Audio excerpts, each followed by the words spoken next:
Do you want to feel refreshed by the end of the summer compared to drained? Because if we don't plan for certain things, we are going to be drained. Yeah. Especially being a family of, how many people do we have in our family? A lot. A lot of people, a lot of kids. If we don't plan for it, we're going to lose it. So this is what it says in Joshua chapter 1. The Lord your God is giving you rest, and it's giving you this land. Yes. That's something we want. We want rest. If you want rest this summer, I want you to comment right now. If you're watching on YouTube below, I want rest. If you are listening on podcasts, I don't know if you can comment on there, but you just scream it in your car. You want rest. Scream it. You want rest. If you're on the treadmill right now, I want rest. Yeah. But what are you going to do to actually get rest?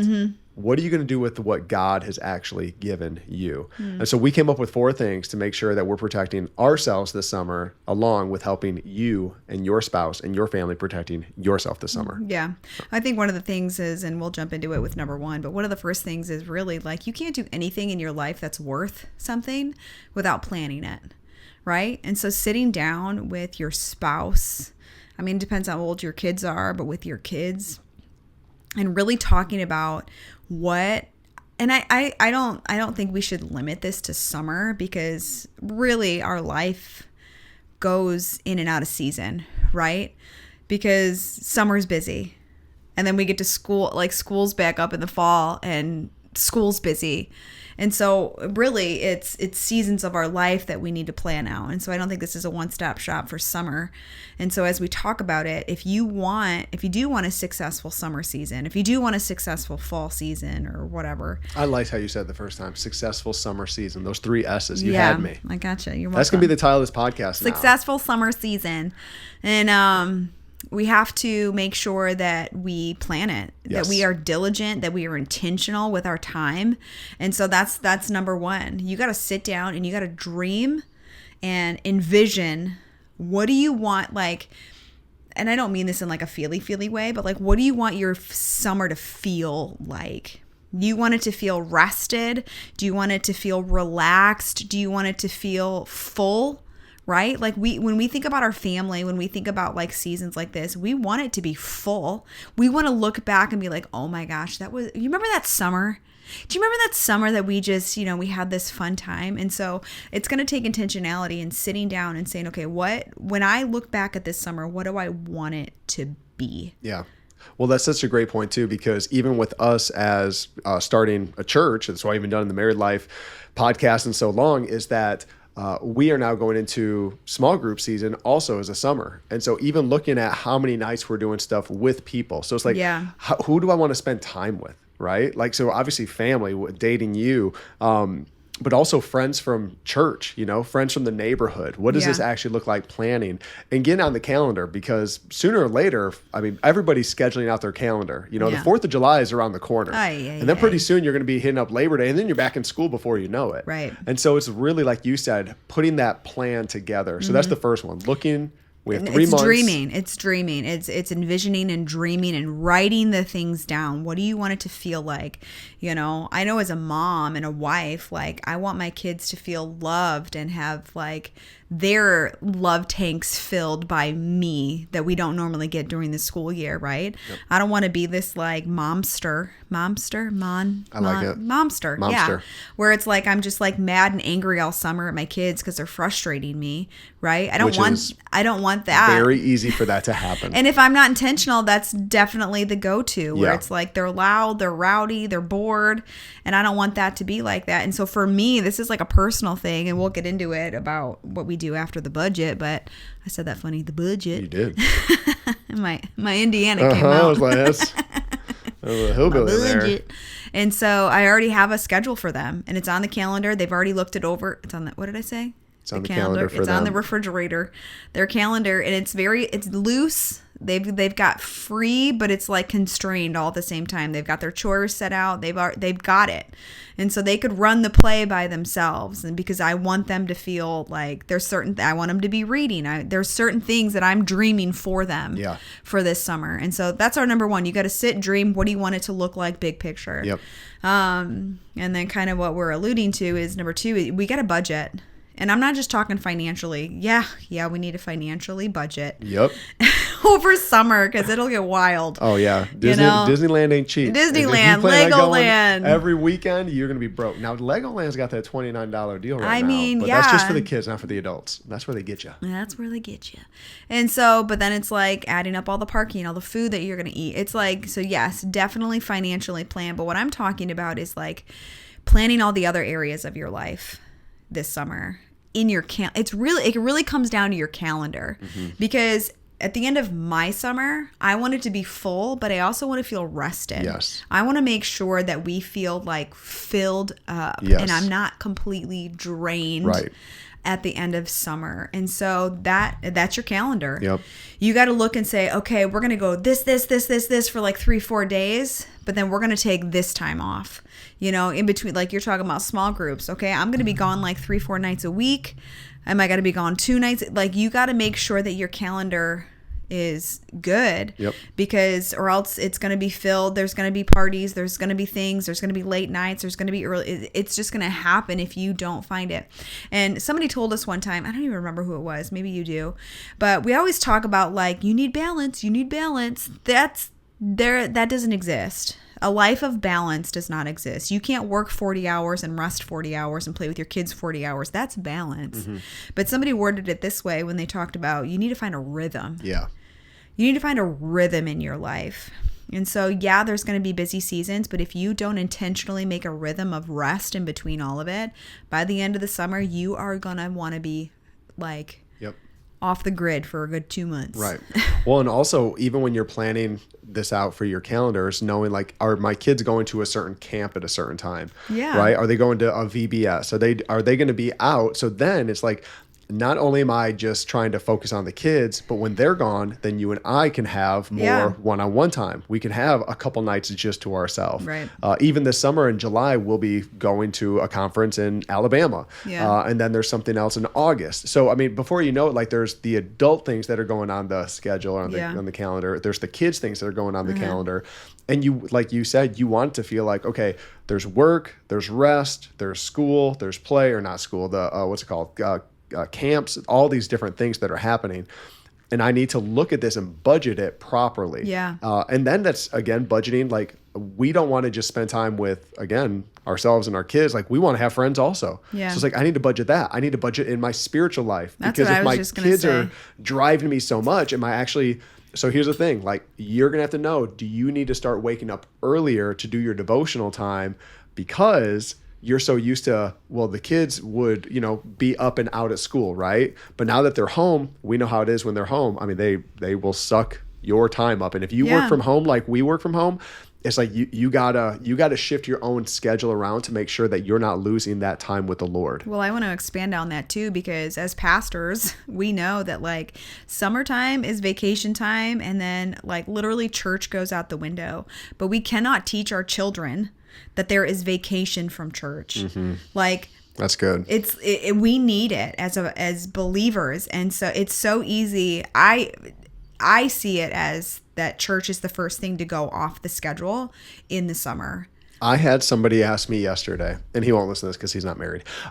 He asked me yesterday, I wanted to go on a tubing trip, like a rafting. I was like, yeah, let's set it up. He's like, cool. He's like, are you good with missing a Sunday? I was like, no. I was like, I don't miss church. Like, I mean, you've said it before. Like, I mean, not just because we're in ministry, it's just because we love the Lord. We want to be in the house of the Lord. We want to be worshiping Him with other believers. I'm like, I love this. I look forward to Sundays. And I'm guessing that you and him weren't the only ones going on this trip. So now he wants to take other people down with him. You know what I'm saying? I'm like, no, I'm not doing that. Yeah. Listen, all year long, 52 weeks out of the year, church is a priority. Because here's what I know. I know that as youth pastors, we had a ton of parents come to us and say, when their kids were 13, 14, 15, hey, my kid's getting into drugs. My kid's hanging out with the wrong crowd. I need help. Will you fix my kid? I'm like, no. Where have you been for the last 10 years? Right? We have to get back to a place where church and community and giving back to the Lord's house is a priority. Well, even when it comes to marriage, it's like, if you want to have a successful marriage, you can't do that by just trying to, how do I want to phrase this? Oftentimes in marriage, I look at the things that where you need to change, you look where I need to change, right? And that's... I don't look for them, I just see them. They're everywhere. And that's how we, in our sinful nature, how we respond. Yeah. You need to do this different. You need to change here. You need to be like this. But when I spend time with God and I dive into the Bible and I let the Bible read me, Yeah. I see where I need to change to look more like him. That is going to be service to you. And so when I'm sacrificing my Sunday time of being in the Word, being with other men who have healthy marriages, right? That are healthy fathers, learning from them, iron sharpening iron. It's like, I'm going to do you a disservice by doing that. Yeah. I'm going to do my kids a disservice by doing that. And same thing. If I'm not doing this in the morning, I'm doing the family a disservice, myself a disservice. Yeah. Because we say this all the time. It's like, I don't know how people stay married that don't love Jesus. Or parent. Like it's I'm like oh wow. he is our rest, Yeah. coming to him and getting to know him deeper and seeing how he would respond, Yeah. how he wants to serve. I mean, in Ephesians, when it talks about husbands love your wife the way Christ loved the church and gave his life for her. Yeah. Like he calls the church a bride. Yeah. And he says he gave his life, and we as husbands are supposed to do that. And so, but so many times again, we want to point at the bride and say, well, you need to change here. Could you imagine if Jesus did that? He's just pointing at us, you need to change here. You need to change here. Yeah. Instead, he's always giving grace. He's always giving mercy. The Bible says that he is our advocate. It says that he is pleading before the Father for us. He's praying for us. Oh, and that's poor guy. I'm so sorry, Lord. But that's what we're supposed to be doing for our bride. Yeah. But if I'm not getting to know Jesus more, how do I recognize, okay, if he's praying for me and I'm his bride, I need to be praying for my bride, not complaining against her. Yeah, that's good. So all right, budgets. we're through 2. Yeah, no, but that's budget. So it's looking over everything. I need a budget here. I need to budget my spiritual life. I need a budget. You need to make sure that you're hitting on all accounts this summer because your time will be held hostage by everybody around you. I think after those 2 things, number 3 is clearly communicate. I don't know. For us, we have everything on our calendar and it's synced up. And even though that is the case, we even go above and beyond that. Like I'll text you, hey, I've got this going on. Is it okay if I go here or do this or do that thing or whatever? Like there is clear communication, specifically on our calendar, right? And we have a rhythm and we have a schedule in our home. I mean, I don't know if you have young kids, like nap times matter. Like you need to utilize all the times. You said young kids, but I'm thinking about myself. Stop. That's true. Naps matter. If a 20-minute power nap, shoot. You know how it is. It's real for me. And so it's budgeting all of that, but then clearly communicating. But even the clear communication, I will tell her, like, I need a nap. Like, I'm going to go take a 20-minute nap. Yeah. And that's what it is. It doesn't turn into a 4-hour nap, guys. Don't be being like, well, Joe on the Married Life said I can take a 4-hour nap. No, I didn't. No, you're very good at it. It's like, I'm it'd be like napper. a break at work. This is like your break at work. You get like your 2 15 minutes and then you get your hour lunch, but you're literally eating and working at the same time. So like a 20-minute power nap for you to like, it helps you utilize every minute of your day. And it used to make me mad, but I'm over it.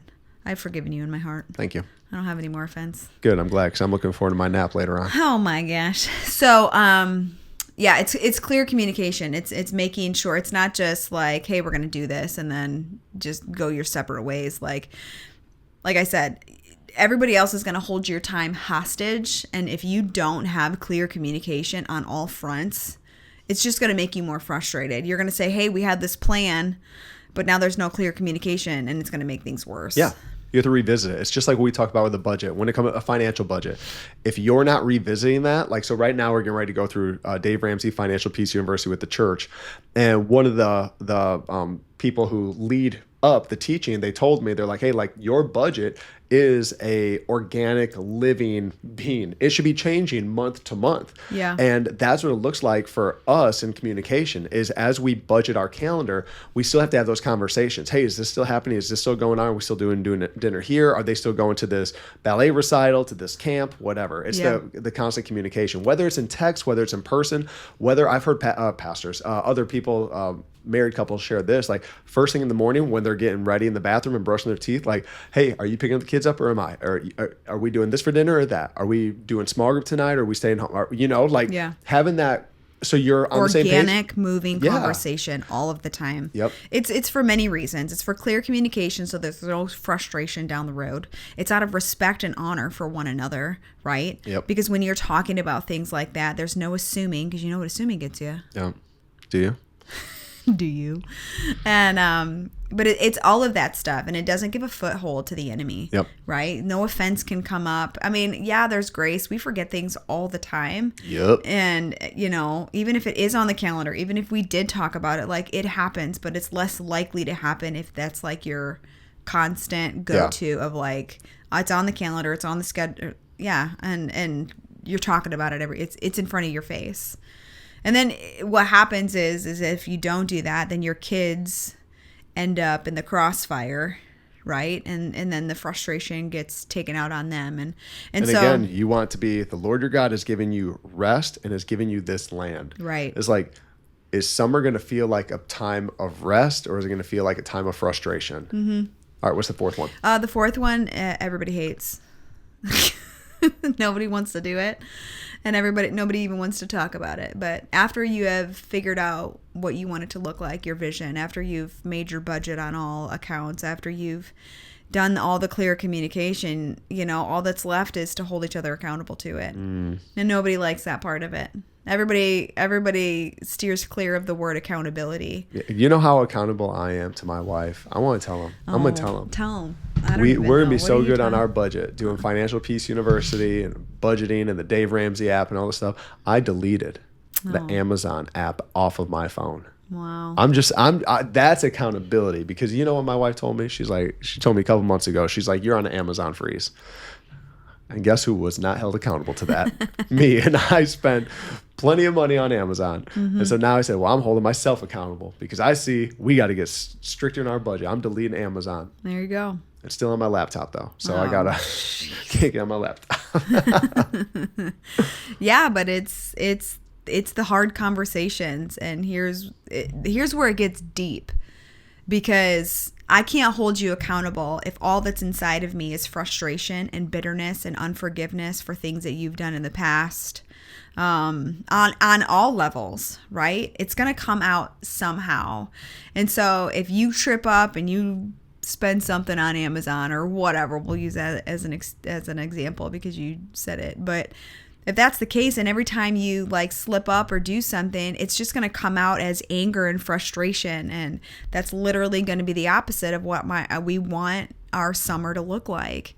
And so accountability goes deep within yourself. Mm-hmm. And you have to make sure that you are communicating accountability with the right heart, with the right attitude, no eye rolls, no heavy breathing, or the frustration, like, here we go again. You have to make sure that you're on the same team. That you're on the same team.